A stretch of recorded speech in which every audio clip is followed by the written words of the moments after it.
Hello everyone, welcome to Fill Up Form. My name is Binny Mittal, your faculty for Paper 2 UGC NET Commerce. So good afternoon to all. तो आज हम start करने जा रहे हैं unit number 2. ठीक है, यूनिट नंबर 1 हमने कंप्लीट कर लिया, international business and business environment. तो आज हम करेंगे unit number 2, accounting and auditing. ठीक है, जिसमें हमारे टॉपिक्स हैं accounting concepts and principles, partnership account, financial statement analysis, corporate accounting, HRA, cost and management accounting, standard costing, auditing. ठीक है, आज हम इसमें जो टॉपिक कवर करने वाले हैं वो अकाउंटिंग कॉन्सेप्ट से लेके हम एचआरए तक कवर करेंगे. बाकी ये 3 टॉपिक्स हैं रिमेनिंग, इनको हम नेक्स्ट लेक्चर में कवर करेंगे. Good afternoon. ठीक है, चलिए स्टार्ट करते हैं. सबसे पहले नंबर 1 टॉपिक. ठीक है, अकाउंटिंग कॉन्सेप्ट्स. ठीक है, अकाउंटिंग कॉन्सेप्ट सबको पता है, ये तो 100% क्वेश्चन इसमें से बनता है अपना. ठीक है, जैसे नंबर 1 जो हमारे अकाउंटिंग कॉन्सेप्ट है वो है बिजनेस एंटाइटी कॉन्सेप्ट. ठीक है, इसमें मतलब सारे जो बिजनेस की जो एक्सपेंसेस वगैरह होते हैं वो रिकॉर्ड किए जाते हैं. जो भी बिजनेस में जो चल रहा है उसमें जो खर्चे होंगे, लेन देन, असेट से रिलेटेड कुछ अगर बिजनेस फॉर्म में कुछ आ रहा है, ठीक है, तो वो सारे खर्चे क्या होंगे हमारे बिजनेस एंटाइटी कॉन्सेप्ट में आएंगे. जैसे कि इसमें एक एग्जांपल है, ऑनर के पर्सनल कार के अगर हम एक्सपेंसेस देखें तो बिजनेस से एक्सपेंसेस नहीं माने जाएंगे, ये हमारा बिजनेस एंटाइटी कॉन्सेप्ट नहीं है. वो इसलिए जैसे कि ये क्योंकि बिजनेस रिलेटेड नहीं है, उसकी पर्सनल कार है, जैसे वो पेट्रोल डलवाता है तो ये हमारे बिजनेस में नहीं माना जाएगा. ठीक है, बाकी देखिए जैसे कि जो हमारी जैसे मालगाड़ी वगैरह जाती है उन सब के खर्चे हमारे बिजनेस एंटाइटी में आएंगे. ठीक है, सेकंड नंबर हम देखेंगे मनी मेजरमेंट कॉन्सेप्ट. ठीक है, मनी मेजरमेंट कॉन्सेप्ट में जो ट्रांजेक्शन्स हैं, only transactions that can be expressed in monetary terms are recorded in the books of accounts. मतलब कि हर एक फर्म की, हर एक ऑर्गेनाइजेशन जो भी बिजनेस होता है सब में एक बुक्स ऑफ अकाउंट्स बनाया जाता है जिसमें सारे ट्रांजेक्शन जैसे कहाँ कितना खर्चा हुआ रिकॉर्ड किए जाते हैं. वो जो रिकॉर्ड किए जाएंगे ना वो मनी की टर्म्स में रिकॉर्ड किए जाएंगे. जैसे कि सेल ऑफ गुड्स वर्थ भी 10,000 रिकॉर्डेड. ठीक है, मतलब कि 10,000 का गुड्स बेचा तो ये 10,000 रुपये रिकॉर्ड किए जाएंगे, यानी कि मनी की टर्म्स में रिकॉर्ड किए जाएंगे. ठीक है, थर्ड नंबर हम देखें गोइंग कंसर्न कॉन्सेप्ट. ठीक है, गोइंग कंसर्न कॉन्सेप्ट जो है इसमें हमारी जो बिजनेस एक्टिविटीज़ हैं, ठीक है, वो कैसी रहेंगी, कंटिन्यू रहेंगी. जो भी बिजनेस में ऑपरेशंस होंगे, एक्टिविटीज सारी कंटिन्यू रहनी चाहिए, वो रुकनी नहीं चाहिए. ठीक है, एंड हम देखें इसमें असेट्स कैसे रिकॉर्डेड होंगे. Assets are recorded at their historical cost not liquidation value. Historical cost पे ये रिकॉर्ड किए जाएंगे. ठीक है, अब जैसे कि इसमें कंटिन्यू कैसे रहेगा बिजनेस, जैसे कि एग्जांपल में दिए डेप्रिसिएशन. डेप्रिसिएशन जो लगता है काफ़ी सालों तक लगता है. ठीक है, इस तरीके से. एक्रूअल कॉन्सेप्ट में जो हमारे रिवेन्यू एक्सपेंसेस जो रिकॉर्ड किए जाएंगे ना वो मतलब एक तरीके से एक्यूरेट होना चाहिए, सही होनी चाहिए. ये नहीं कुछ का कुछ रिकॉर्ड कर दिया, ये ऐसे कि ये खर्चे थे ही नहीं फिर भी हमने रिकॉर्ड कर दिए थे. उसमें फाइनेंशियल पोजीशन कैसी होनी चाहिए, ट्रू होनी चाहिए. ठीक है, नेक्स्ट हम देखेंगे अकाउंटिंग पीरियड कॉन्सेप्ट. ठीक है, ये जो है टाइम पीरियड के हिसाब से डिवाइड किया जाएगा. ठीक है, जैसे कि मंथली, क्वार्टरली या एनुअली. फाइनेंशियल स्टेटमेंट जो बनता है वो कैसे बनता है, अप्रैल 1 से 31 मार्च तक हमारे इंडिया में. ठीक है, तो सब वैसे तो ये बनता है लेकिन सब अपने अपनी जैसे अकॉर्डिंग बनाएंगे. कोई मंथली भी बना सकता है, कोई क्वार्टरली या कोई एनुअली. ठीक है,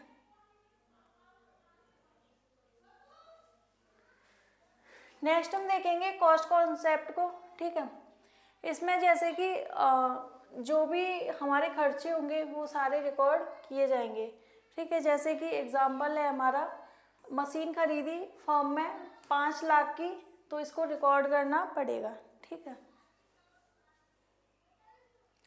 इसके बाद हम देखेंगे ड्यूअल एस्पेक्ट कॉन्सेप्ट. इसमें हमारे दो साइडेड होती हैं, टू अफेक्ट होते हैं। एक तरफ assets is equals to liabilities plus equity, यानी कि एक हो गई नंबर 1 हमारी असेट्स, नंबर 2 हो गई लाइबिलिटी प्लस इक्विटी। ठीक है। 8 नंबर हम देखेंगे मैचिंग कॉन्सेप्ट। ठीक है। इसमें देखें हम, expenses are matched with the revenues of the same accounting period to determine the correct profit और लॉस। मतलब कि एक्सपेंसेस जो भी खर्चे हैं वो रेवेन्यू के साथ, इनकम के साथ क्या होने चाहिए, मैच होने चाहिए। जैसे कि इसमें एग्जांपल दिया हुआ है, salaries for March are recorded as an expenses in March even if paid in April. ठीक है। मतलब कि एक तरीके से देखा जाए तो सैलरी जो पे की गई वो मार्च में पे की गई। ठीक है। ये हुए हमारे एक्सपेंसेस, खर्चे। ठीक है। होती यदि वो अप्रैल में होती है तो मतलब सेम ही मानेगा एक तरीके से। ठीक है। सेम अकाउंटिंग भी हुई।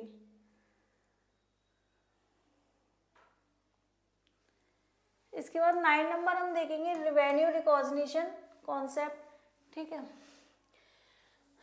Revenue recognise when it is earn regardless of which the cash is receipt. मतलब कि इसमें एक तरीके से अर्न किया गया हो, कमाया गया हो पैसा, उसको रिकॉर्ड किया जाएगा। ठीक है।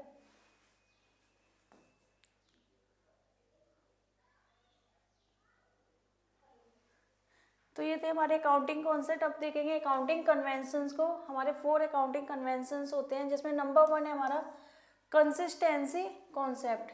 ठीक है। तो इसमें accounting method and principle should remain consistent across period for comparability. मतलब कि इसमें जो कंसिस्टेंसी यानी कि जो चेंजेस होंगे, मान के चलिए हमने कोई भी अकाउंटिंग स्टेटमेंट बना लिया, फाइनेंशियल स्टेटमेंट वगैरह ये बना लिया।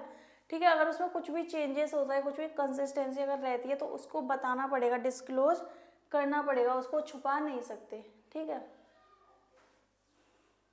एंड सेकेंड नंबर हम देखेंगे प्रूडेंस कंजर्वेटिज्म कॉन्सेप्ट को। तो इसमें हमारे लॉसेस रिकॉर्ड किए जाएंगे बट नॉट एंटिसिपेटेड गेन्स। मतलब कि जो प्रॉफिट हुए हैं उनको रिकॉर्ड हम नहीं करेंगे, ओनली लॉसेस को रिकॉर्ड करेंगे। ठीक।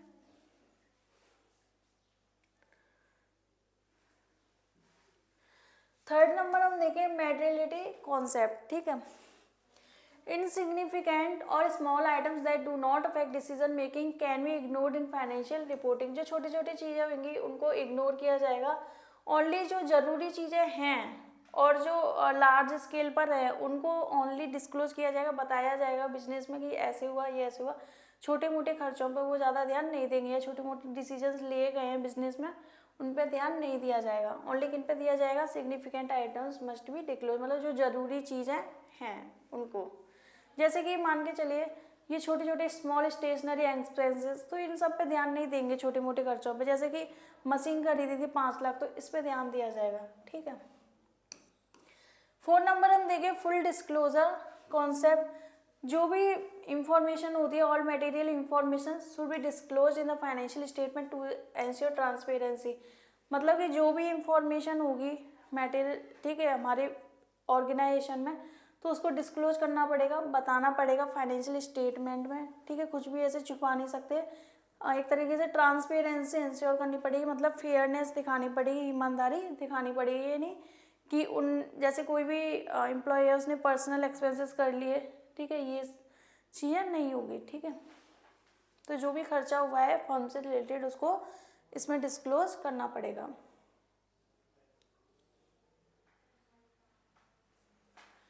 तो ये थे हमारे अकाउंटिंग कॉन्सेप्ट्स एंड कन्वेंशंस। अब इसके बाद हम देखेंगे पार्टनरशिप अकाउंट्स को। ठीक है। सबसे पहले ये जानते हैं पार्टनरशिप अकाउंट्स होता क्या है। ठीक है। Meaning of partnership according to section 4 of the Indian Partnership Act 1932, partnership is the relation between persons who have agreed to share profits of a business carried on by any of them acting for all। मतलब कि जैसे कि 4 लोग business कर रहे हैं तो जो प्रॉफिट शेयर होगा तो वो 4 लोगों के बीच में बराबर इक्वली होगा। ठीक है। अब इसके फीचर्स हम देखें। ठीक है। तो इसमें 2 या 2 से ज़्यादा पर्सन होने चाहिए। पार्टनरशिप बिजनेस में पार्टनरशिप वर्ड से पता चल रहा है कि एक तो कर नहीं सकता, उसमें 2 या 2 से ज़्यादा पर्सन होना नेसेसरी है। एंड इसमें एक हमारा एग्रीमेंट होगा, किसके द्वारा गवर्न होगा, ये पार्टनरशिप डीड के द्वारा। पार्टनरशिप डीड मतलब कि एक ये रिटर्न एग्रीमेंट होता है, ठीक है। प्रॉफिट शेयरिंग रहेगा, प्रॉफिट एंड लॉसेस वो रेशियो के अकॉर्डिंग होगा। जैसे कि जब वो पार्टनरशिप कर रहे थे तो उन्हें डिसाइड किया होगा कि तुम 2% लेना, सॉरी 2:3:5 इस तरीके से लेना, तो उसमें ये डिवाइड किया जाएगा प्रॉफिट एंड लॉसेस। नेक्स्ट हम देखें mutual agency, each partner acts as an agent and principal, ठीक है। हर एक जो पार्टनर होगा वो एज एन एजेंट यानी कि थर्ड पार्टी काम करेगा, ठीक है। अनलिमिटेड लाइबिलिटी जो रहेगी, partners are jointly and severally liable for the firm's debt, सबकी लाइबिलिटी मतलब लाइबल रहेगी वहाँ पे, ठीक है, जितने भी पार्टनर्स हैं। अब इसमें सबसे पहले हम देखेंगे एडमिशन ऑफ पार्टनर, जिसमें से हमारा क्वेश्चन आता है एडमिशन ऑफ पार्टनर और रिटायरमेंट ऑफ पार्टनर से, जो कि रेशियोज हमारे होते हैं, जैसे कि न्यू रेशियो, ओल्ड रेशियो। तो इनमें से क्वेश्चन बेसिकली हमारा हर बार आता है, ठीक है। तो एडमिशन ऑफ ए पार्टनर होता क्या है, जब कोई भी पुरानी फर्म चल रही है, ठीक है, पुराने पार्टनर्स हैं, तो उसमें एक नया पार्टनर और जुड़ जाए, जैसे कि दो पहले से फर्म को चला रहे थे दो पार्टनर, उसमें थर्ड पर्सन और आ जाए, थर्ड पार्टनर और आ जाए, तो वही होता है हमारा एडमिशन हो गया पार्टनर की, किसी नए पार्टनर का एडमिट होना, ठीक है। इसमें हम कुछ इंपॉर्टेंट जैसे कि फॉर्मूले देखें जो एग्जाम के पर्पज से इंपॉर्टेंट हैं, जैसे कि न्यू रेशियो होता है हमारा old ratio minus sacrifice ratio, ठीक है।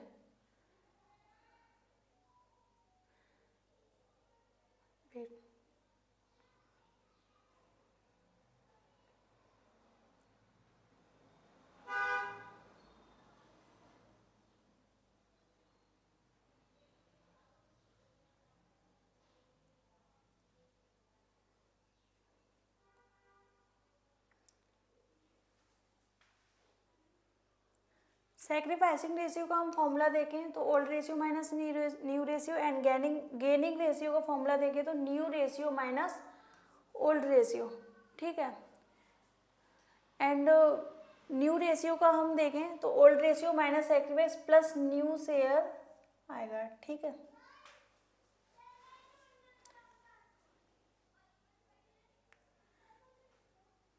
जैसे कि एक एग्जांपल देखते हैं, इसमें हमें तीनों कैलकुलेट करने हैं, old ratio, new ratio, sacrificing ratio, क्योंकि इसका एक क्वेश्चन आता है तो इसलिए इसका एक क्वेश्चन हम देख लेते हैं। जैसे कि ए एंड बी पार्टनर्स है sharing profits and losses in the ratio of 3:2, old ratio हमारे क्या हुए 3:2, ठीक है। They admit C into the partnership for 1/5 share of the profits, the new profit sharing ratio is agreed to be 5:3:2 for A B and C, ठीक है। Calculate करने हैं हमें ये सब। न्यू रेशियो हमें क्या दे रखे हैं 5:3:2, तो ये न्यू ओल्ड रेशियो हो गया, new ratio and sacrificing ratio देखते हैं हम,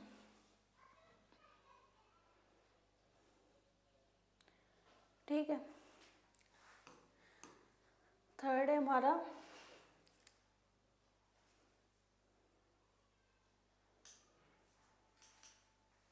ये, तो सैक्रिफाइसिंग रेशियो का फॉर्मूला हमने देखा था old ratio minus new ratio, ठीक है।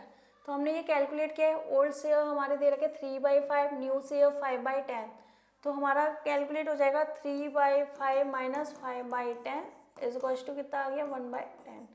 एंड ये हो गया हमारा ए का। बी का हम देखें 2/5 माइनस 3/10 इज इक्वल्स टू 1/10, तो हमारा ए रेशियो भी कितना आ गया 1:1, ठीक है। एंड हम सी के द्वारा तो कोई रेशियो सैक्रिफाइस किया ही नहीं गया है, ठीक है। तो इस टाइप का ये जैसे कि क्वेश्चन हमारा मतलब हर बार आता ही है, इसमें से तो फिक्स है, ठीक है।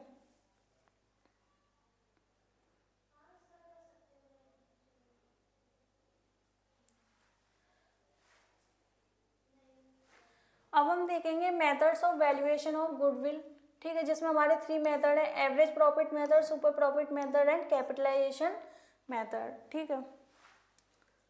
जिसमें हम नंबर 1 देखेंगे एवरेज मेथड को, ठीक है। एवरेज मेथड का हमारा फॉर्मूला होता है total profit divide by number of years, and हम इसमें इसकी गुडविल अगर हम कैलकुलेट करेंगे तो average profit multiply by number of years purchase, सब कुछ हमें क्वेश्चन में गिवन होता है, ठीक है। सुपर प्रॉफिट देखें तो इसका फॉर्मूला होता है हमारा average profit minus normal profit, ठीक है। एवरेज प्रॉफिट को तो हमने देख लिया, इस तरीके से कैलकुलेट कर रहे थे, total profit divide by number of years. अब बात आती है नॉर्मल प्रॉफिट, क्या पता अभी क्वेश्चन में डायरेक्टली ना दिया हो नॉर्मल प्रॉफिट, तो उसको कैसे कैलकुलेट करेंगे। Normal profit is equal to capital employed multiply by NRR divide by 100, ठीक है। NRR यानी कि normal rate of return. And इसकी हम गुडविल देखें तो super profit multiply by number of years purchase, goodwill जो है दोनों की सेम रहेगी, एवरेज प्रॉफिट में एवरेज प्रॉफिट की एंड सुपर प्रॉफिट में सुपर प्रॉफिट की। नंबर ऑफ ईयर्स परचेज भी हमें गिवन होंगे, ठीक है। थर्ड आता है हमारा कैपिटलाइजेशन मेथड। सबसे पहले कैपिटलाइजेशन ऑफ एवरेज प्रॉफिट को देखेंगे, ठीक है। तो इसमें हम इसकी गुडविल को देखें तो फॉर्मूला होता है capitalised value of average profit minus capital employed. And capital employed तो हमें गिवन होती है डायरेक्टली, लेकिन capitalised value of average profits हमें कैलकुलेट करना है, तो इसके लिए फॉर्मूला है average profits multiply by 100 divide by NRR, ठीक है। इसमें हम NRR डिवाइड बाई 100 कर रहे थे एंड इसमें हम 100 डिवाइड बाई NRR करेंगे, ठीक है। फोर्थ है हमारा capitalisation of super profit. Super profit की गुडविल हम देखें तो super profit multiply by 100 divide by NRR, ठीक है। तो ये थे हमारे सारे तीनों मेथड्स, ठीक है। अब देखेंगे हम रिटायरमेंट ऑफ ए पार्टनर, ठीक है। रिटायर, सबसे पहले इसकी मीनिंग देखेंगे। मीनिंग क्या होता है, रिटायरमेंट यानी कि 4 लोग पार्टनरशिप फर्म है, मतलब 4 लोग बिजनेस को चला रहे हैं, उसमें से कोई भी एक बिजनेस को छोड़ के चला जाता है, ठीक है। रिटायरमेंट ले लेता है, लेकिन जो बाकी के पार्टनर होते हैं, जैसे 3 पार्टनर जो बचे रिमेनिंग पार्टनर, वो बिजनेस को क्या कर रहे हैं, कंटिन्यू कर रहे हैं, ठीक है। तो ये होता है हमारा retirement of A partner. And हम इसके कुछ की एडजस्टमेंट जैसे कि देखें, जैसे कि आपने पिछले जैसे देखा होगा, हम इसमें पढ़ते थे revaluation of assets and liabilities, ठीक है। इसमें हमारे असेट्स लायबिलिटीज आते थे। एंड नेक्स्ट इसमें हम कैलकुलेशन ऑफ गेनिंग रेशियो के बारे में देखेंगे, ठीक है।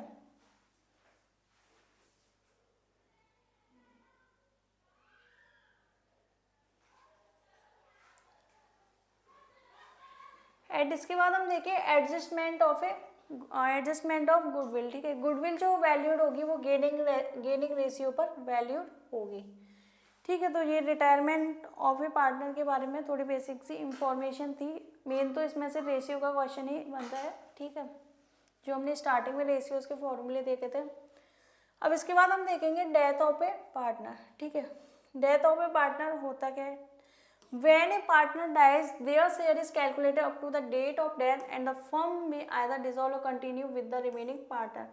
मतलब कि 4 लोग जो थे बिजनेस चला रहे थे, जिसमें से एक की डेथ हो जाती है, तो उसको जो शेयर दिया जाएगा, उसकी डेथ हुई वहाँ तक उसको जो शेयर, उसके जो प्रॉफिट बन रहा है वहीं तक उसको दिया जाएगा। एंड बाकी के जो पार्टनर्स रहेंगे वो चाहे तो फर्म को बंद भी कर सकते हैं, डिसॉल्व भी कर सकते हैं, चाहे तो वो कंटिन्यू भी कर सकते हैं, वो उनकी इच्छा है, ठीक है।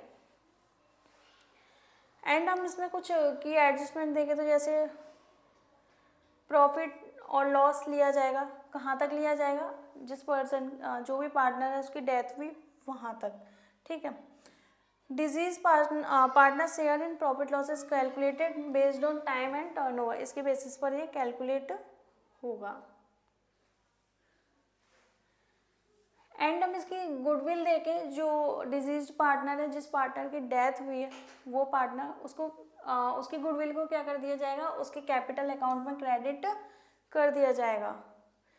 Revaluation of assets and liabilities, ठीक है, इसमें भी आएगा। नेक्स्ट हम देखें तो settlement of disease partners account, जिसमें हमारे कैपिटल अकाउंट बनता है, करेंट अकाउंट बनता है, ठीक है।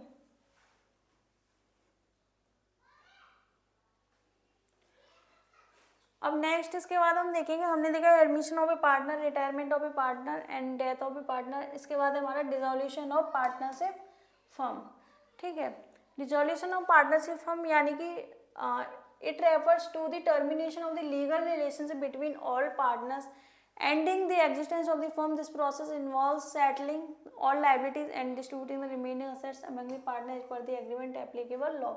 मतलब कि यहाँ पे जैसे जो 4 लोग बिजनेस चला रहे थे ना, पूरी बिजनेस ही क्या हो जाए, डिसॉल्व हो जाए, बिजनेस को मतलब वो एक तरीके से वाइंड अप कर रहे हैं, बंद कर रहे हैं, ठीक है। एंड जो भी असेट्स हैं, जो भी लाइबिलिटीज वगैरह जो भी हैं, सब वो आपस में जो रेशियो उन्होंने डिसाइड किया उसमें बांट रहे हैं, ठीक है। एग्रीमेंट के अकॉर्डिंग जो उन्होंने डिसाइड किया था उस हिसाब से सब में डिस्ट्रीब्यूट हो जाएगा, पूरा सेटलमेंट करके देन उसको फर्म को क्या करेंगे, डिसॉल्व कर देंगे लीगली। अब इसके हम टाइप्स देखेंगे जो कि इम्पोर्टेंट है, ये आते हैं, ठीक है। जैसे नंबर 1 है हमारा डिसोल्यूशन बाय एग्रीमेंट, ठीक है। तो मतलब एक तरीके से सबकी सहमति से डिसोल्यूशन होगा। यहाँ पे 4 लोग हैं, चारों की सहमति होगी तो फर्म को डिसॉल्व कर दिया जाए, और उसमें एक मना करता है तो डिसॉल्व फर्म नहीं होगी, इसलिए सबकी सहमति होना जरूरी है। नेक्स्ट हम देखें कंपलसरी डिसोल्यूशन, ठीक है। अगर सारे पार्टनर जो है दिवालिया हो जाते हैं, ठीक है, तो क्या होगा, तो भी हमारा फर्म को क्या करना पड़ेगा, डिसॉल्व करना पड़ेगा। या फिर किसी एक को छोड़ के भी सारे पार्टनर डिसॉल्व हो जाए तो भी फर्म को डिसॉल्व करना कंपलसरी है, अगर फर्म को दिवालिया घोषित कर देते हैं तो, ठीक है। थर्ड नंबर हम देखें डिसोल्यूशन बाय नोटिस, ठीक है। ये जो है पार्टनरशिप की इच्छा से partnership at will any partner can dissolve the firm by giving prior notice to other partner. मतलब कि मान के चलिए 4 पार्टनर थे, उनमें कोई एक पार्टनर चाहता है फर्म को बंद करना चाहता है, डिसॉल्व करना चाहता है, तो वो उसको क्या करना पड़ेगा, उसको सारे पार्टनर जो बाकी के 3 रिमेनिंग पार्टनर्स हैं उनको नोटिस देना पड़ेगा कि फर्म को डिसॉल्व करना है, ठीक है। तो इसमें मतलब पार्टनर सबकी सहमति से ही क्या होगा, एक तरीके से डिसोल्यूशन होगा, वो एक डिसीजन नहीं ले सकता। 4 नंबर हम देखें डिसोल्यूशन बाय कोर्ट ऑर्डर, ठीक है। मतलब कि अगर कोर्ट घोषित कर दे कि फर्म को डिसॉल्व करना है, जैसे कि किसी रीजन की वजह से, जैसे क्या क्या रीजन हो सकते हैं कि कोर्ट ने ऑर्डर दे दिया कि आपको फर्म को डिसॉल्व करना है। जैसे नंबर 1 केस है हमारा ए पार्टनर्स मिसकंडक्ट, उसने एक मतलब पार्टनर से कुछ ऐसे इलीगल एक्टिविटी कर दी हो या कुछ फ्रॉड वगैरह कर दिया हो। Next mental incapacity of A partner, मतलब कि मान के चलिए 4 पार्टनर में से अगर कोई एक पार्टनर की मतलब मेंटली वो क्या है, इनकेपेबल नहीं है बिजनेस को रन करने के लिए, तो भी क्या किया जाएगा, बिजनेस को बंद कर दिया जाएगा। जैसे कि हम लॉ में पढ़ेंगे ये चीज़ें कि कौन कैपेबल है बिजनेस करने के लिए कौन नहीं है, ठीक है। Next breach of the partnership agreement, या फिर जो एग्रीमेंट हुआ था 4 पार्टनर के बीच में उसको कोई तोड़ दे, तो भी इस केस में क्या करेगी, कोर्ट ऑर्डर दे देगी फर्म डिसोल्यूशन के लिए। नेक्स्ट हम देखें business losses making it unfeasible to continue, मतलब कि बिजनेस में लॉस चल रहा है, ठीक है, फिर भी क्या कर रही है, बिजनेस को वो लोग कंटिन्यू कर रहे हैं, तो इस केस में भी कोर्ट ऑर्डर दे सकती है फर्म के डिसोल्यूशन के लिए। 5th हम देखें ऑटोमेटिक डिसोल्यूशन, ठीक है। तो ये भी ऑटोमेटिक कैसे, अपने आप कैसे हो सकता है, ये तो मतलब कोर्ट ऑर्डर दे रहा था, लेकिन इसमें ऑटोमेटिक ही डिसॉल्व हो जाएगी फर्म। तो जैसे कि नंबर 1 है, ठीक है, expiry of the partnership firm, जो एग्रीमेंट बनाया था उनने डेट मेंशन की थी कि यहाँ तक हमारी पार्टनरशिप रहेगी, तो वहाँ पे अगर उसकी एक्सपायरी कंप्लीट हो जाती है, डेट कंप्लीट, तो इस केस में भी अपने आप डिसोल्यूशन हो जाएगा। या फिर completion of the business objective, जो उन्होंने डिसाइड किया था, जो भी टारगेट था, जो भी गोल था, ठीक है, उन्होंने डिसाइड किया, वो उनका अगर कंप्लीट हो जाता है तो भी फर्म ऑटोमेटिक ही डिसॉल्व हो जाएगी। जैसे कि एक प्रोजेक्ट के लिए डिसाइड किया, वो कंप्लीट हो जाता है, तो देन वहाँ पे तो फर्म डिसोल्यूशन है ही, ठीक है। अब हम देखेंगे financial statement analysis, cash flow statement. ये जो टॉपिक है हमारे इसमें 3 एक्टिविटीज़ आएंगी, cash flow from operating activities, cash flow from investing and cash flow from financing activities, ठीक है। तो इसमें जो हमारे क्वेश्चन बनता है वो हेड एंड सब हेड का, इसमें से तो मतलब 100% क्वेश्चन हमारा बनता है और एकदम ईजी सा आता है, कुछ नहीं, आपको रटने का काम करना है कि हमारा जैसे कि ऑपरेटिंग एक्टिविटीज़ में कौन सा आएगा, इन्वेस्टिंग में कौन सा आएगा, एंड फाइनेंसिंग में कौन सा आएगा, तो सीधा सीधा इसमें आपको पूछने के लिए मिलेगा, ठीक है। तो ये टर्म आप याद कर लेना कि इसमें हमारे कौन से आएंगे, ठीक है। एंड ये भी पूछ लिया जाता है कि जैसे क्या ऐड होगा क्या लेस होगा, तो पूरा सीधे सीधे आपको रटने का काम करना है, ठीक है। जैसे कि cash flow from operating activity, ये सबसे पहले अकाउंटिंग स्टैंडर्ड 3 के अंदर ये बनाई जाती है, ठीक है, जिसमें नंबर ये हमारा cash flow from operating activity. जैसे कि नेट प्रॉफिट बिफोर टैक्स सबसे पहले आता है, इसमें हमारे जो भी एडजस्टमेंट है नॉन कैश नॉन ऑपरेटिंग वो सब आएंगे, देखते हैं उनको। इसमें ऐड होंगे हमारे डेप्रिसिएशन, अमोर्टाइजेशन एक्सपेंसेस, ठीक है, preliminary expenses, discount on debenture, या कुछ भी रिटर्न ऑफ हुआ हो, जैसे कि गुडविल रिटर्न ऑफ हुई हो, ठीक है, इस तरीके से। Interest on long term borrowings, loss on sale of fixed assets, and इसमें लेस किया जाएगा डिविडेंड इनकम, इंटरेस्ट इनकम, ठीक है, rental income, profit on sale of fixed assets, and यहाँ पे हमारा निकल के आएगा ये सबको निकाल के operating profit before working capital changes, यहाँ पे हम इक्वल टू कर देंगे। देन इसके बाद फिर हम रीस्टार्ट करेंगे, ऐड करेंगे हम इसमें करेंट असेट्स, ठीक है, हम इसमें ऐड करेंगे decrease in current asset, increase in current liabilities, and less करेंगे हम increase in current assets, decrease in current liabilities, ठीक है। एंड इसके बाद हमारा आ जाएगा कैश जनरेटेड फ्रॉम ऑपरेशंस, इसमें से हम लेस करेंगे इनकम टैक्स पेड जो दे रखा होता है, ठीक है। तो इसमें से क्वेश्चन वोश्चन तो आएगा नहीं, इसमें बस आपके जो हेड सब हेड वगैरह पूछे जाएंगे। जैसे कि इन्वेस्टिंग एक्टिविटीज, इसमें से भी बहुत ज़्यादा देखने को मिलता है क्वेश्चन, ठीक है। इसमें हमारे जैसे आते हैं प्रोफिट फ्रॉम सीधे सीधे sale of tangible fixed assets, sale of intangible fixed assets, and non current assets sale of, ठीक है, इस तरीके से ये सारे आएंगे, आप देख लेना।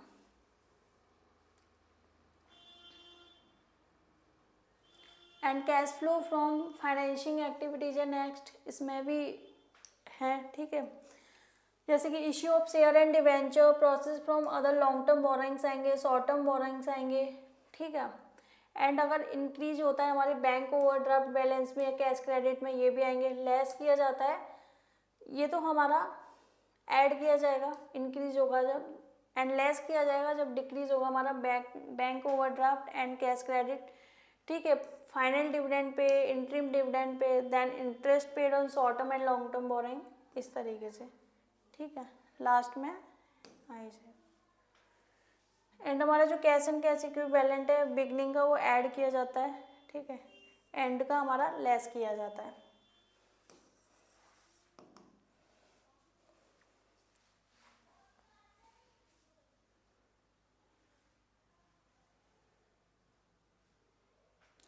अब हम देखेंगे रेशियो एनालिसिस, ठीक है, इसमें से भी हमारा छोटा सा ही क्वेश्चन बनता है, ज़्यादा नहीं आता, ठीक है।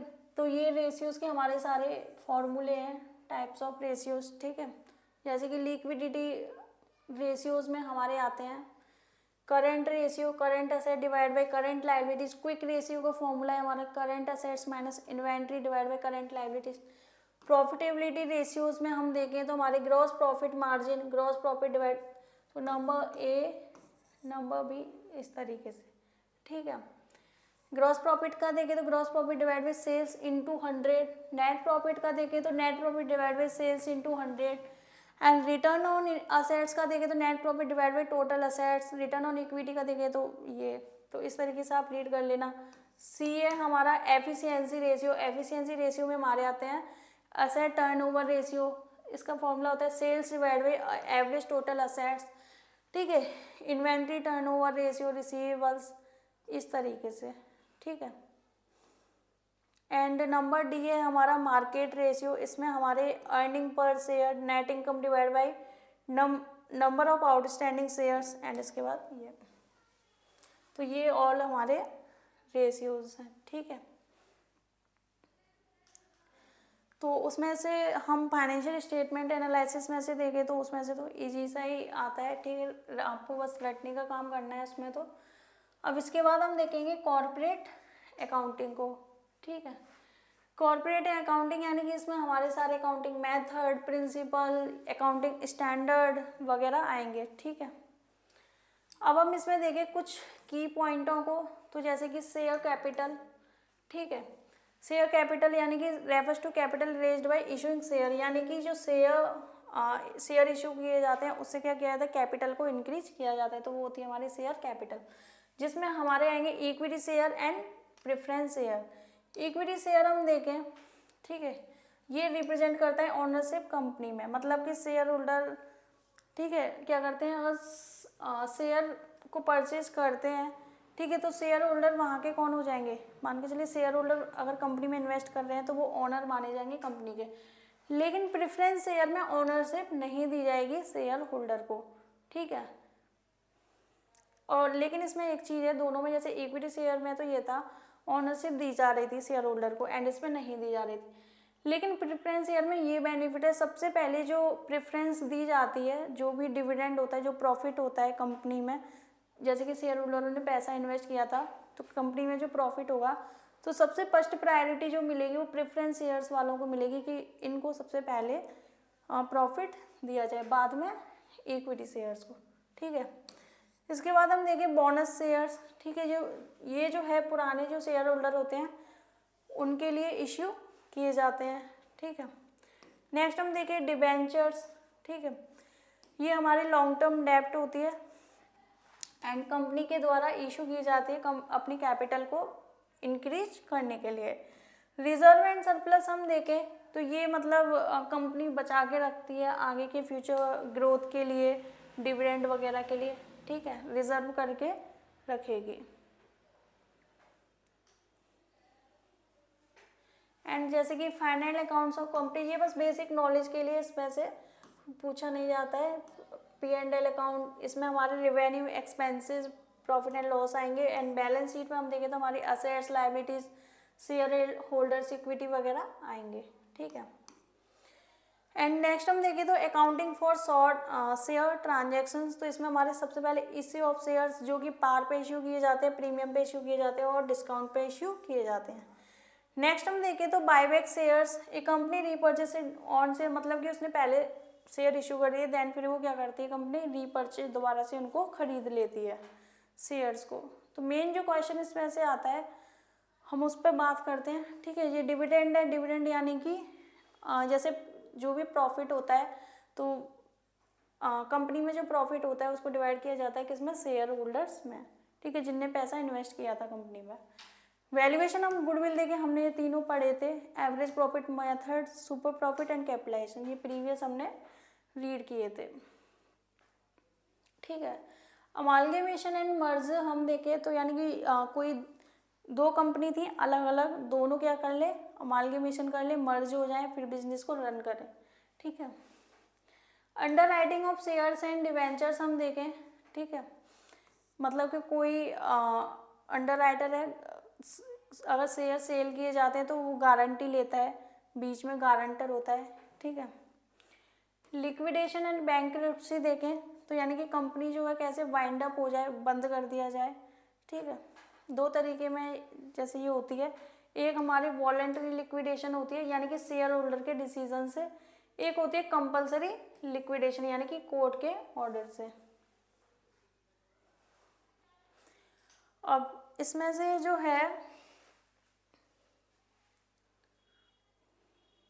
ठीक है, ये है नेक्स्ट हमारे अकाउंटिंग स्टैंडर्ड्स, एंड इसके बाद हम देखेंगे IFRS, जिसमें से हमारे दो क्वेश्चन मोस्टली आते हैं, तो ये आप अच्छे से रट लेना, सीधे से इसमें कुछ नहीं, आपको सीधे सीधे एज इट इज़ पूछ लिया जाता है, या फिर तो आपको ये दे देंगे जैसे कि जो हमारी टर्म है, जैसे रिलेटेड पार्टी डिस्क्लोजर, देन आपको अकाउंटिंग स्टैंडर्ड पूछा जाएगा ये किस में आता है, तो इस तरीके से सारे आप रट लेना। जैसे इंडिया अकाउंटिंग स्टैंडर्ड 1 में हमारा आता है प्रेजेंटेशन ऑफ फाइनेंशियल स्टेटमेंट, 2 में हमारा आता है इन्वेंट्रीज, 7 में आता है स्टेटमेंट ऑफ कैश फ्लोज, 8 में आता है हमारा accounting policy change in accounting estimate and errors. तो ओवरऑल ये एंड हमारे इधर भी है, ठीक है।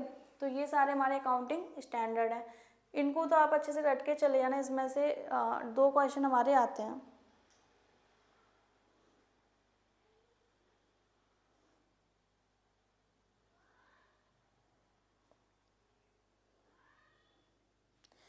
एक्चुअली आज फिर जो है हम इम्पोर्टेंट टॉपिक को समझ रहे हैं, फिर वही है कि हमारा सिलेबस रह जाएगा, एक बार इसको फिर से हम देख लेंगे, रिवाइज कर लेंगे, ठीक है। ये नेक्स्ट है हमारे IFRS।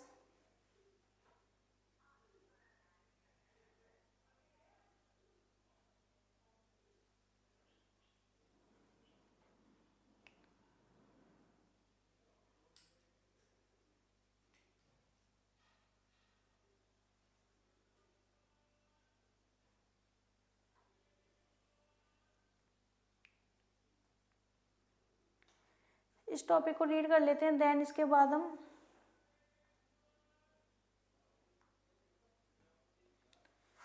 इस टॉपिक को रीड करते हैं, देन फिर हम इसका एक रिवीजन लेंगे, ठीक है।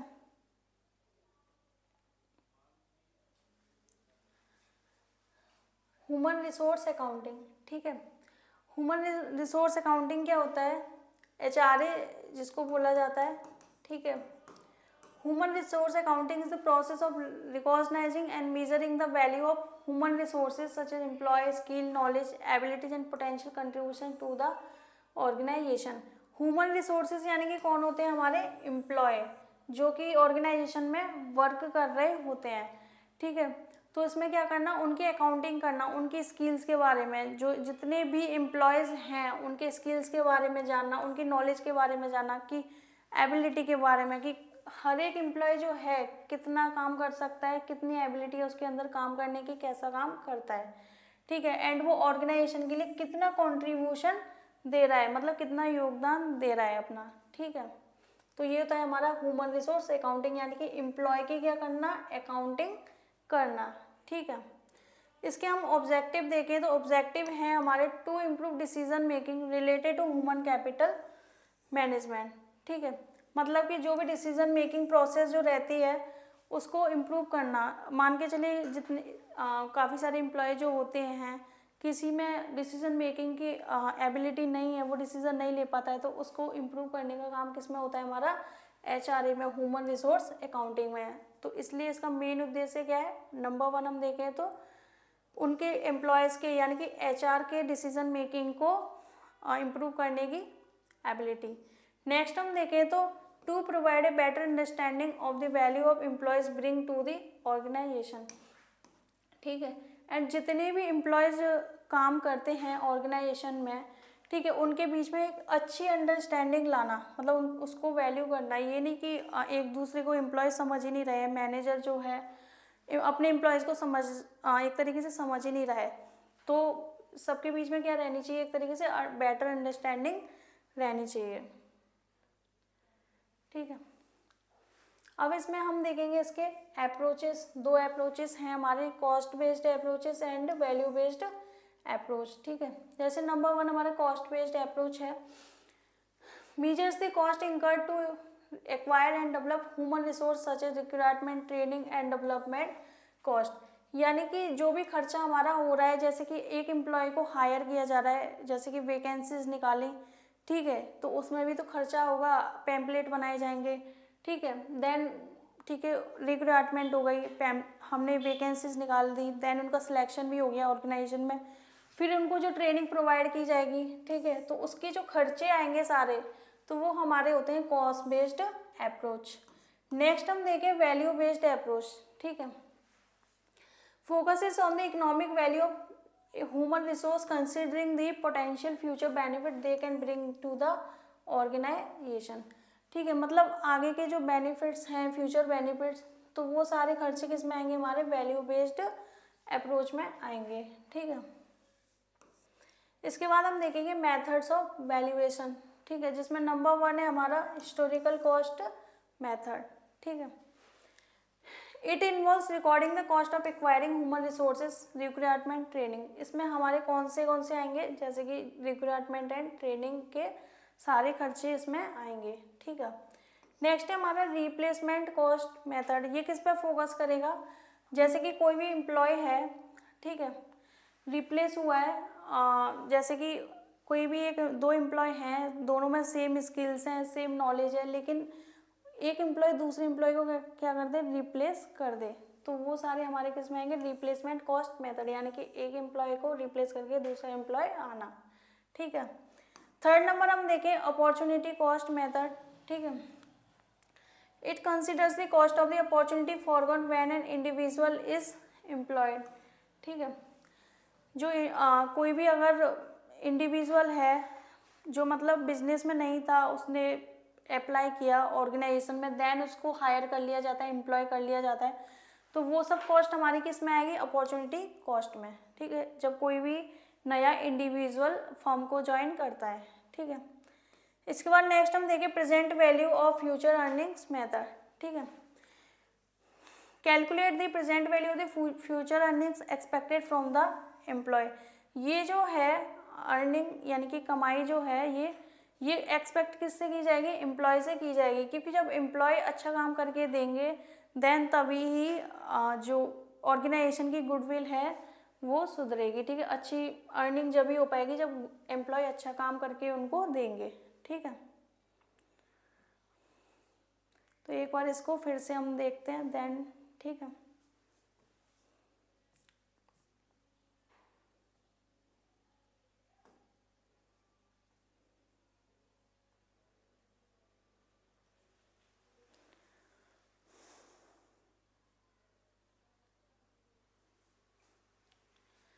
तो हम कॉन्सेप्ट को देखते हैं। ठीक है, अकाउंटिंग कॉन्सेप्ट, जिसमें नंबर 1 है हमारा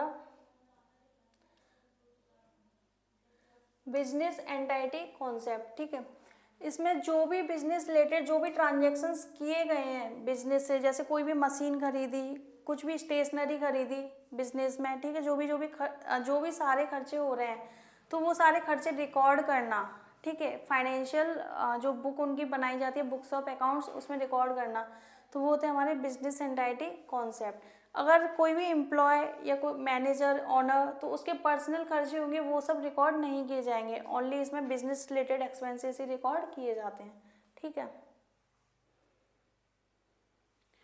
नेक्स्ट है हमारा मनी मेजरमेंट कॉन्सेप्ट। ठीक है, मनी मेजरमेंट कॉन्सेप्ट यानी कि जो बुक्स ऑफ अकाउंट्स में हमारे ट्रांजेक्शन्स रिकॉर्ड किए जाएंगे वो मनी की टर्म्स में रिकॉर्ड किए जाएंगे। जैसे कि माल बेचा कितने का? 10,000 का, तो ये 10,000 का जो बेचा ये अमाउंट रिकॉर्ड उसमें किया जाएगा। या फिर कोई भी मशीन खरीदी, ठीक है, फर्म के लिए, जैसे कि 5 लाख की कोई भी मशीन परचेज की, तो वो 5 लाख जो हैं वो रिकॉर्ड किए जाएंगे हमारे बुक्स ऑफ अकाउंट्स में, किसमें? मॉनेटरी टर्म्स में। ठीक है, इसके बाद थर्ड हम देखेंगे going concern concept. Going concern यानी कि बिजनेस को मतलब एक तरीके से बिजनेस की जो एक्टिविटीज़ हैं जो भी, उनको क्या करना? कंटिन्यू रखना, मतलब एक्टिविटीज़ बंद नहीं होनी चाहिए। ठीक है, उसका एक प्रूफ होना चाहिए। जैसे कि डेप्रिसिएशन एक तरीके से हमारे बिजनेस के लिए क्या है? प्रूफ है कि इसके लिए कुछ ना कुछ तो रिकॉर्ड रखा गया होगा कि इतने साल के लिए डेप्रिसिएशन लगेगा। ठीक है, एक तरीके से ये जो एक्टिविटी होती है ये हमारी इनडेफिनेटली होती है, इनडायरेक्टली होती है, डायरेक्टली नहीं होती। ठीक है, 4 नंबर हम देखेंगे एक्रूवल कॉन्सेप्ट्स को। ठीक है, इसमें जो है हमारे revenue and expenses are recognised when they are earned और incurred regardless of cash receipt of payment. ठीक है, मतलब कि कोई भी अगर खर्चे होते हैं या कोई भी कमाई जो बिजनेस में हुई है, बिजनेस की तरफ से जो भी खर्चा हो रहा है या बिजनेस ने कुछ भी कमाया है, तो वो जो रिकॉर्ड होने चाहिए बिल्कुल एकदम ट्रू वे में रिकॉर्ड होने चाहिए। मतलब ये नहीं कि कुछ का उनने कुछ रिकॉर्ड कर दिया, तो fair and true information record होना यहाँ पे इम्पोर्टेंट है। फिफ्थ हम देखेंगे अकाउंटिंग पीरियड कॉन्सेप्ट। सबके हम अगर बुक्स ऑफ अकाउंट्स जो है हमारा फाइनेंशियल स्टेटमेंट जो प्रिपेयर किया जाता है सबका अलग अलग किया जाता है।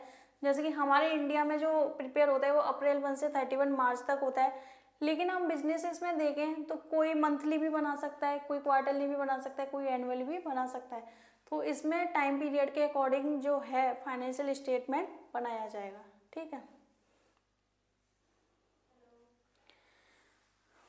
इसके बाद हम देखेंगे नेक्स्ट कॉस्ट कॉन्सेप्ट। ठीक है, all assets at the requisition cost including all expenses इनकर टू मेक देम ऑपरेशनल। ठीक है, मान के चलिए कुछ भी जैसे रिकॉर्ड कर दिया, ठीक है, असेट्स की वैल्यू, तो उसको फिर एक तरीके से चेंज नहीं किया, अगर उसमें कुछ चेंजेस किए जाते हैं, ठीक है, तो उसको एक तरीके से इग्नोर किया जाएगा। जैसे कि हम देख सकते हैं मशीन जो खरीदी थी, मान के चलिए 5 लाख की हमने मशीन खरीद ली, ठीक है, लेकिन बाद में हुआ क्या था, इसकी मार्केट वैल्यू इंक्रीज हो गई, 6 लाख हो गई। तो हम इसको इग्नोर करेंगे, हम फोकस करेंगे कि 5 लाख ही इसकी वैल्यू है। ठीक है, नेक्स्ट हम देखेंगे dual aspect concept. Dual aspect concept में हमारी 2 साइड्स होती हैं, एक होती है हमारी असेट, दूसरी साइड होती है हमारी लायबिलिटीज प्लस इक्विटी। ठीक है, ये 2 तरीके से अफेक्ट करता है बुक्स ऑफ अकाउंट्स पर। ठीक है, एंड इसके बाद हम देखेंगे मैचिंग कॉन्सेप्ट। ठीक है, मतलब कि जो भी खर्चे हो रहे हैं वो किससे, रेवेन्यू से मैच होने चाहिए। ठीक है, सेम अकाउंटिंग पीरियड में, जैसे कि salaries for March are recorded as an expenses, March की सैलरी रिकॉर्डेड की गई फाइनेंशियल स्टेटमेंट में। देन हुआ क्या, even if paid in April. ठीक है, मतलब कि भले ही वो क्या कर रहे हैं, अप्रैल में पे कर रहे हैं, लेकिन रिकॉर्ड मार्च में ही की जाएगी। ठीक है,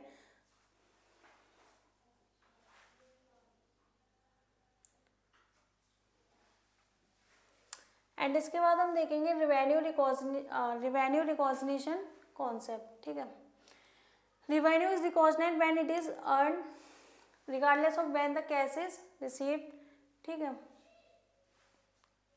तो इसमें जो रेवेन्यू हमारे रिकॉर्ड किए जाएंगे ना, वो करेक्ट अकाउंटिंग पीरियड में रिकॉर्ड किए जाएंगे। जैसे कि सेम एज इट इज हमने जो नेक्स्ट प्रीवियस पढ़ा था उसी की तरह है। जैसे एक एग्जांपल है, a service rendered in March but paid in April, तो ये रिकॉर्डेड की जाएगी हमारी मार्च। मतलब कि कुछ भी सर्विसेज जो थी, ठीक है, हमने मार्च में उसको यूज कर लिया। ठीक है, लेकिन हम उसका पेमेंट कब कर रहे हैं, अप्रैल में। तो लेकिन उसकी जो ट्रांजैक्शन रिकॉर्ड की जाएगी ना, वो कब रिकॉर्ड की जाएगी, मार्च में ही रिकॉर्ड की जाएगी। ठीक है, तो मेन इसका जो रेवेन्यू रिकॉग्नाइज्ड कब हो रहा है, जब हमने कमाया। ठीक है,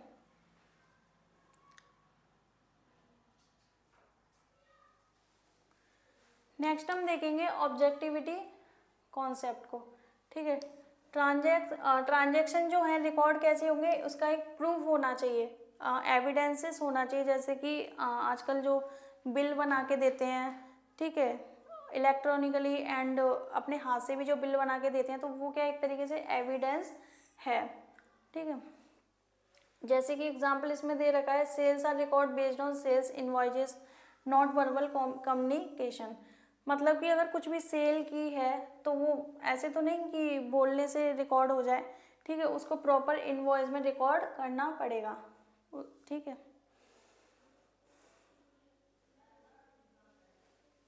अब इसके बाद हम देखेंगे काउंटिंग कन्वेंशंस को, जिसमें नंबर 1 है हमारा कंसिस्टेंसी कॉन्सेप्ट।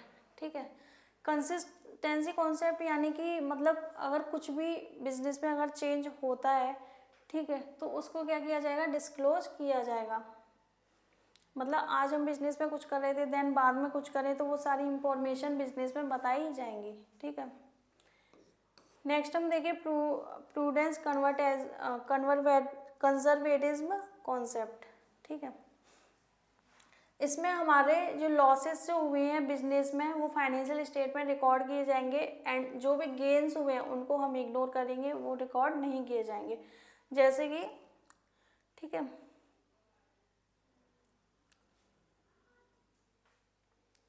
थर्ड नंबर हम देखेंगे मेटिलिटी कॉन्सेप्ट। मेटिलिटी कॉन्सेप्ट यानी कि जो छोटी मोटी इंफॉर्मेशन होगी, इनसिग्निफिकेंट होगी, मतलब बिजनेस के लिए बिल्कुल भी ज़रूरी नहीं है। ठीक है, तो उसको हम रिकॉर्ड नहीं करेंगे। ठीक है, नहीं बताएंगे बिजनेस में। देन जो ज़रूरी इंफॉर्मेशन जो है लार्ज स्केल पर है, तो उसको डिस्क्लोज किया जाएगा, बताया जाएगा सभी जितने भी ऑर्गेनाइजेशन में जो लोग हैं उनको। ठीक है, जैसे कि ये छोटी मोटी स्टेशनरी के जो एक्सपेंसेस होते हैं हमारे बिजनेस में, तो उनको नहीं बताया जाएगा। जैसे कि मशीन्स वगैरह खरीदी, ठीक है, वो बड़े बड़े खर्चे हैं, तो उनको बताया जाएगा कि ये खर्चा हुआ है। तो मेटिलिटी कॉन्सेप्ट यानी कि जो ज़रूरी चीज़ें हैं, सिग्निफिकेंट, उन्हीं को सिर्फ डिस्क्लोज किया जाएगा। इनसिग्निफिकेंट यानी कि छोटी मोटी चीज़ों को डिस्क्लोज नहीं किया जाएगा। ठीक है, फुल डिस्क्लोजर कॉन्सेप्ट हम देखें तो इसमें जो भी मटेरियल इंफॉर्मेशन जो है वो डिस्क्लोज की जाएगी फाइनेंशियल स्टेटमेंट में। मतलब बिल्कुल एकदम ट्रांसपेरेंसी वे में, फेयरनेस होनी चाहिए। ये नहीं कि आप जैसे कोई भी एम्प्लॉय सामान लेके आया, तो वो जैसे कि 10,000 का लेके आया, तो वो उसको ज़्यादा का बता दे, ये चीज़ नहीं होनी चाहिए। बिल्कुल भी फेयरनेस और ट्रूनेस उसमें होनी चाहिए। ठीक है, इसके बाद हमने पार्टनरशिप अकाउंट देखा था। ठीक है, ये हमारा आता है सेक्शन 4 में, पार्टनरशिप एक्ट 1932 में। पार्टनरशिप यानी कि जितने भी पार्टनरशिप हैं उनके बीच में जो जैसे कि 4 पार्टनर हैं। ठीक है, 4 पार्टनर में जो प्रॉफिट शेयरिंग उन्होंने जो डिसाइड किया था, ठीक है, वो प्रॉफिट शेयर जो शेयर करेंगे, तो यही होता है हमारा पार्टनरशिप फर्म। ठीक है, जो भी एक्टिविटीज़ हो रही हैं वो सभी पार्टनर के द्वारा हो रही हैं। तो एक तरीके से सारे पार्टनर जो हैं मिलजुल के क्या करेंगे, उसको फर्म को रन करेंगे। ठीक है,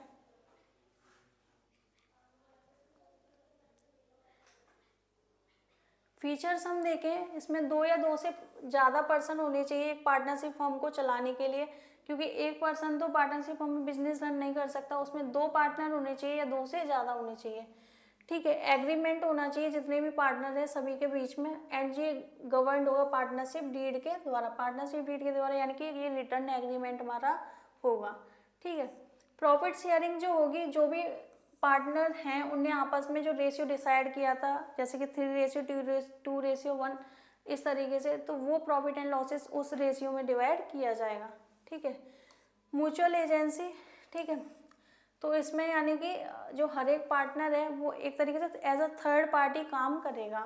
ठीक है, अनलिमिटेड लाइबिलिटी। लाइबिलिटी जो है सब अपनी एक तरीके से अलग अलग उसमें रहेगी सभी पार्टनर्स की, एंड वो जो लाइबिलिटी है अनलिमिटेड रहेगी।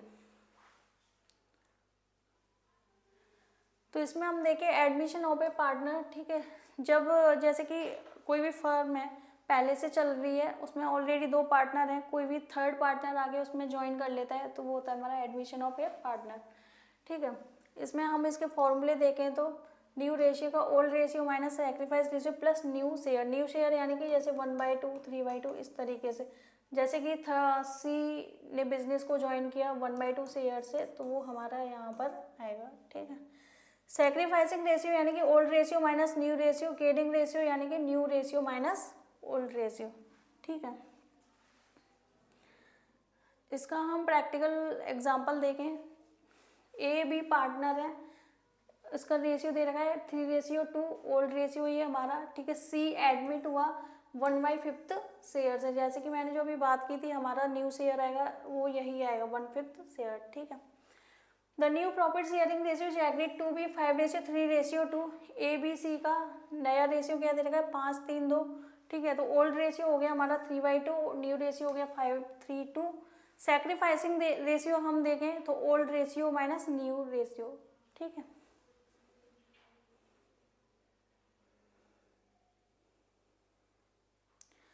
तो ये दे रखा है हमारा sacrificing ratio.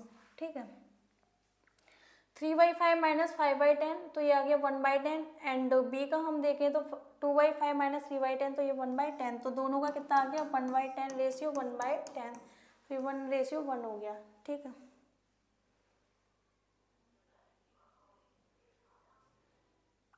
And methods of valuation of goodwill देखे तो हमारे 3 मेथड्स हैं ये। ठीक है, एवरेज प्रॉफिट मेथड देखें तो इसका फॉर्मूला होता है ये, हमने अभी पढ़े ही थे सारे डिटेल में। ठीक है,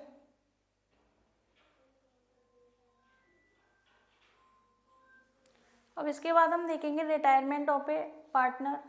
ठीक है, रिटायरमेंट ऑफ ए पार्टनर यानी कि कोई भी फर्म थी जिसमें, जैसे कि कोई भी फर्म में 4 पार्टनर थे, उनमें से एक पार्टनर जो है रिटायरमेंट ले लेता है, बाकी के पार्टनर क्या कर रहे हैं कंटिन्यू कर रहे हैं बिजनेस को।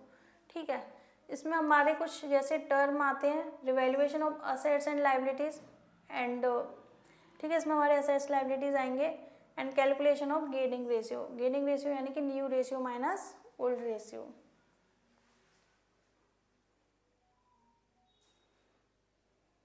ठीक है, एंड इसमें जो गुडविल का एडजस्टमेंट किया जाएगा सभी पार्टनर का, वो गेनिंग रेशियो पर किया जाएगा। ठीक है, इसके बाद हम देखेंगे death of A partner. Death of A partner यानी कि जैसे 4 लोग जो बिजनेस चला रहे थे उसमें से किसी पार्टनर की अगर डेथ हो जाती है, बाकी जो और रिमेनिंग पार्टनर्स हैं वो चाहे तो फर्म को डिसॉल्व भी कर सकते हैं या फिर बिजनेस को बच्चे कुछ जो पार्टनर है कंटिन्यू भी कर सकते हैं, उनके ऊपर है, ठीक है। एंड इसमें हम रीड करते थे प्रॉफिट एंड लॉस के बारे में, जिस पार्टनर की डेथ हुई उसकी डेट तक, ठीक है। एंड इसमें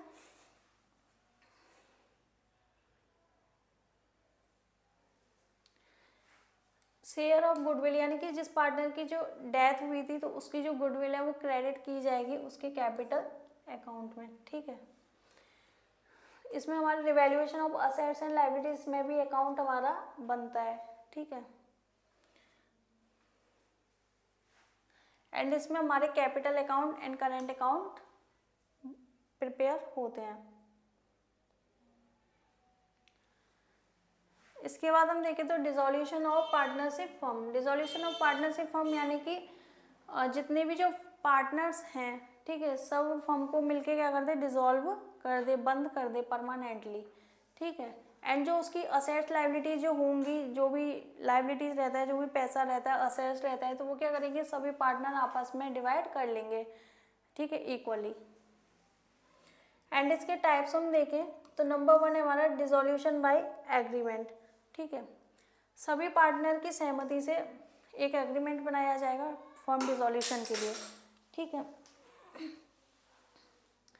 2 हम देखें कंपलसरी डिसॉल्यूशन, ठीक है। कंपलसरी डिसॉल्यूशन यानी कि सभी पार्टनर दिवालिया हो जाएं, ठीक है। इस केस में भी पूरी तरह से फर्म का डिसॉल्यूशन हो जाएगा, वाइंड अप हो जाएगी। या फिर अनलॉफुल बिजनेस एक्टिविटीज, मतलब बिजनेस में कुछ इलीगल एक्टिविटी हो रही हो, ठीक है, जो कि बिजनेस लॉ के खिलाफ हो, ठीक है। 3rd हम देखें डिसॉल्यूशन बाय नोटिस, ठीक है। मतलब कि 4 लोग जो बिजनेस चला रहे हैं जिसमें से एक पार्टनर की इच्छा होती है कि बिजनेस को बंद कर दिया जाए, वो तो उस पार्टनर को क्या करना पड़ेगा, सारे जो रिमेनिंग पार्टनर है उनको नोटिस देना पड़ेगा, तभी ही डिसॉल्यूशन हो पाएगा, ठीक है।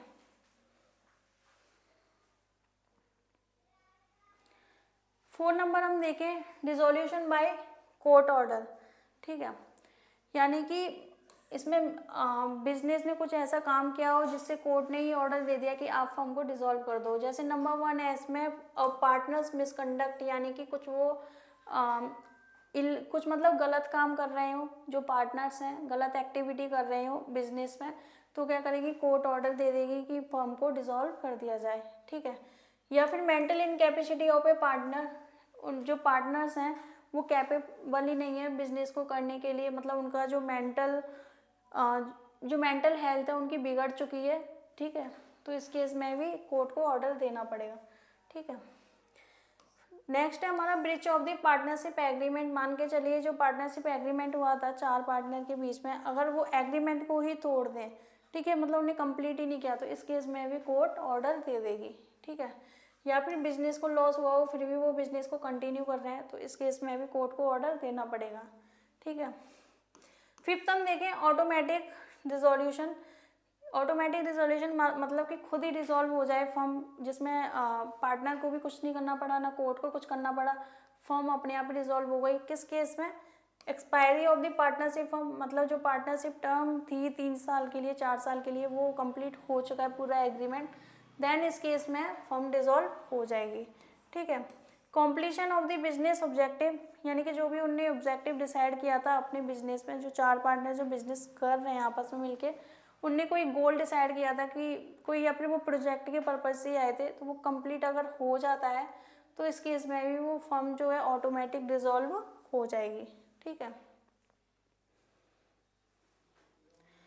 फाइनेंशियल स्टेटमेंट एनालिसिस हम देखें तो हमने एक्टिविटीज़ देखी थी, cash flow from operating and investing and financing, ठीक है। तो इसमें तो ओनली आपको ये टर्म याद रखने हैं।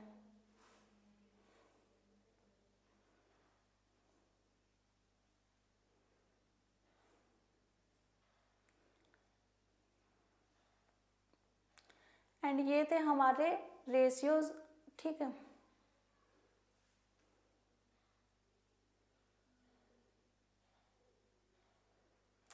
एंड इसके बाद है हमारा कॉर्पोरेट अकाउंटिंग, ठीक है।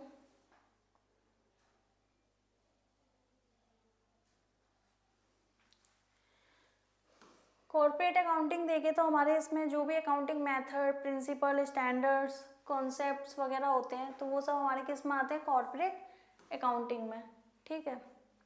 एंड इसके हम कुछ की पॉइंट देखें तो जैसे शेयर कैपिटल यानी कि जो शेयर इश्यू किए जाते हैं, ठीक है, उससे हमारी कैपिटल इंक्रीज होगी, तो वही होते हैं हमारे शेयर कैपिटल, जिसमें हमारे दो तरह के आते हैं, equity share and preference share. Equity share यानी कि जब शेयर होल्डर जब पैसा इन्वेस्ट करते हैं कंपनी में तो उनको ऑनरशिप दे दी जाती है, तो वो होते हैं हमारे इक्विटी शेयर। प्रेफरेंस शेयर में हम देखें तो ऑनरशिप नहीं दी जाती है शेयर होल्डर्स को, मतलब इसमें तो पूरे बराबर का हिस्सा देते हैं, शेयर होल्डर्स को इसमें नहीं देते। लेकिन जब डिविडेंड की बात आती है, प्रॉफिट जो हुआ है फर्म को उसको बांटने की बात आती है, तो सबसे पहले जो प्रायोरिटी दी जाएगी वो प्रेफरेंस शेयर को दी जाएगी, बाद में इक्विटी शेयर को, ठीक है।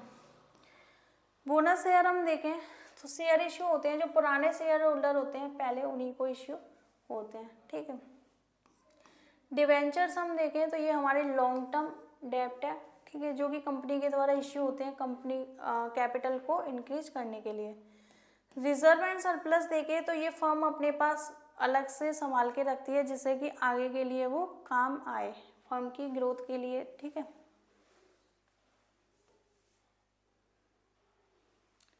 एंड हम इसमें फाइनल अकाउंट हम जो बनाते हैं, जैसे कि आपने देखे होंगे हम इसमें P&L अकाउंट बनाते हैं, ठीक है, ट्रेडिंग P&L अकाउंट बनाते हैं, बैलेंस शीट बनाते हैं, तो ये सब हमारे फाइनल अकाउंट में आएंगे, ठीक है।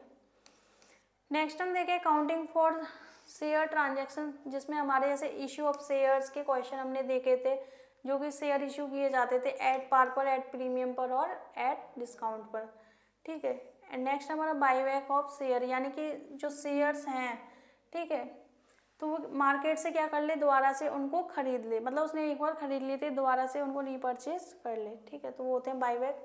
शेयर को क्या कर लेना, बाईबैक कर लेना।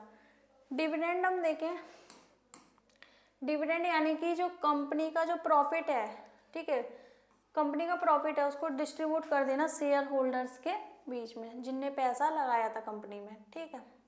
इंटरिम डिविडेंड देखें तो ये जो है पेड किया जाता है, जो मीटिंग की जाती है कि इतना इतना डिविडेंड सभी शेयर होल्डर को दिया जाता है, लेकिन ये उससे पहले पे कर दिया जाता है। फाइनल डिविडेंड हम देखें, जैसे कि मीटिंग की जाती है इसके लिए कि किसको कितना पैसा डिस्ट्रीब्यूट किया जाएगा, तो पूरी मीटिंग हो गई, डिक्लेरेशन हो गया, उसकी अप्रूवल के बाद पैसा सब में बांटना, ठीक है, तो ये होता है फाइनल डिविडेंड। इंटरिम यानी कि मीटिंग से पहले, एंड फाइनल डिविडेंड मीटिंग के बाद, ठीक है। वैल्यूएशन ऑफ गुडविल में हम देखें तो हमारे 3 मेथड आते हैं, ये हमने अभी पिछले इसके फॉर्मूले देखे थे, एंड ये, ठीक है, एंड ये आप इनके डिटेल में देख लेना।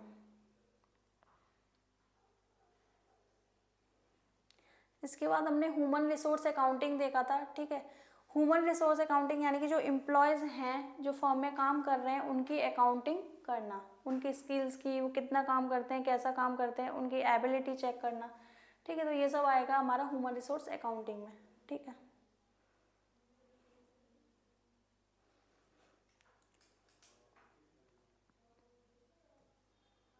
तो ओवरऑल ये हो गया हमारा पूरा फर्स्ट पार्ट। बाकी के जो रिमेनिंग टॉपिक हैं जैसे कि auditing, standard costing and cost and management accounting, उनको हम कल देखेंगे, ठीक है।